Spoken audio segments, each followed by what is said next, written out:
And I get the distinct pleasure of talking to you for just a minute. I don't want to take her time, but I want to tell you a little bit about Ann Hobbs. Dr. Hobbs is a licensed attorney, a published research faculty, and the director of the Juvenile Justice Institute at the University of Nebraska at Omaha. She served on a variety of advisory groups, including the Nebraska Children's Commission, Children's Services, the Community Planning Advisory Group, the Nebraska Juvenile Detention Alternatives Initiative, the Nebraska Brain Injury Task Force. I could go on and on. She currently serves on the Nebraska Juvenile Justice Association, the Denton Dollars for Scholars, and a foster care advisory group. Dr. Hobbs began working with communities 25 years ago. She's doesn't look like she could have been around that long, but she's a true field veteran, and she has so much to share with us, and has very generously given of her time, her talents, her relationships to the OTOK team and initiative. She's our friend. She has absolutely been a mentor and a savior for us at OTOK when we've had some stumbles and some questions and some concerns. She's been able to take us through and help us turn the corner in a number of different ways. She certainly remains the linchpin for the Nebraska juvenile justice system and has developed it into an evidence-based system. So Don and some of the rest of you have mentioned system-related issues.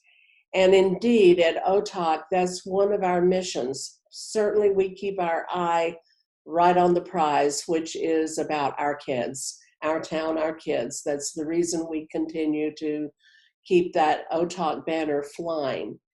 At the same time, our job is to identify system barriers to their success. And I know of no better person that can talk to us about our systems and development of evidence-based systems than Ann Hobbs. She's been so gracious. When we planned to meet in person at Fort Hays, I called her up and said, would it be at all possible for you to come to Hays, Kansas to help us with that? And she doesn't even blink an eye. She says, sure. What do you need and when do you want me to be there? And so she's, of course, gracious enough to join us today. Some of you in the study circles will remember that we use some diagrams to talk about systems. And I want to very briefly remind you of those for just a second, because Ann is going to be able to pull some of that up and know that we can refer to those then. So let me pull this one up. No, that's not the one I want. I want this one first. Okay, so remember this one. This is our Kansas system. We spent some time going over this in the study circles and understanding the connections among some of the state agencies and the impact that SB 367 has had on KDOC and juvenile services. One of the big lessons, though, that we take from this is that there are very few straight, strong, heavy arrows. In other words, we have something, so for example, OJA, the Office of Judicial Administration, gives some sorts of reports to KDOC Juvenile Services, but there's not a solid line. There's not a solid connection and reporting system between the two. The same can be said for KBI, the Kansas Bureau of Investigation. There's almost no coordination at this current time.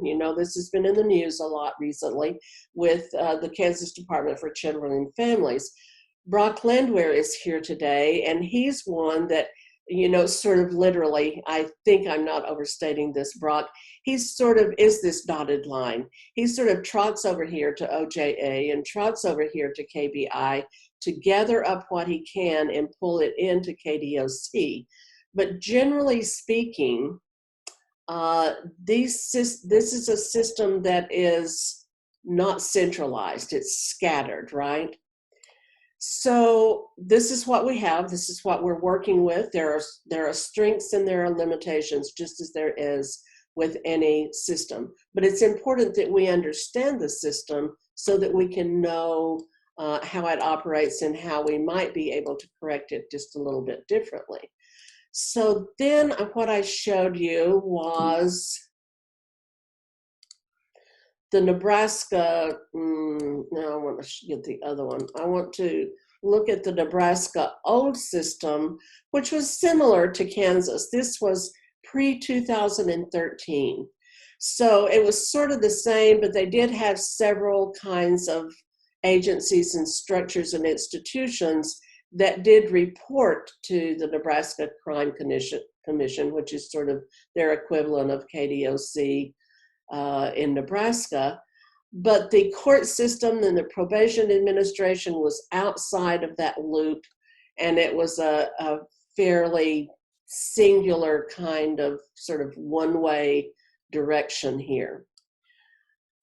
Then we have the current Nebraska system. Let me get it up here. That looks more like this.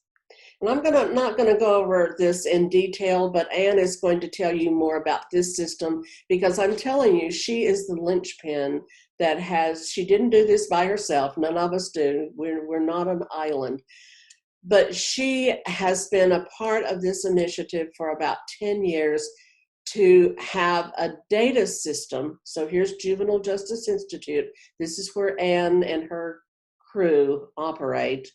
And it's a part of the University of Nebraska, but they also work in coordination with all of these other reporting systems and with the Nebraska Crime Commission. So they become a centralized point of collection, analysis, and data management. And it's just intriguing as to how they've been able to put this together.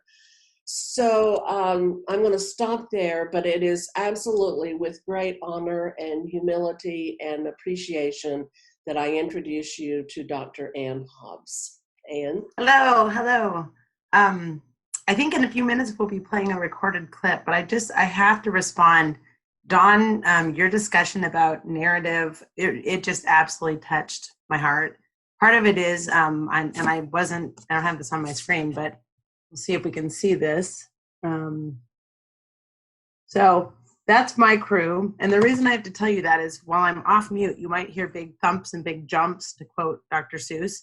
It's because most of them are running around upstairs being homeschooled by my husband. But the other reason is this identity issue. Although my presentation is more about identity in our communities, which is really, really critical to listen to and honor. I just have to tell you, Don, what you talked about really just struck a chord with me. So, well, thank you, Anne. Thank you a lot.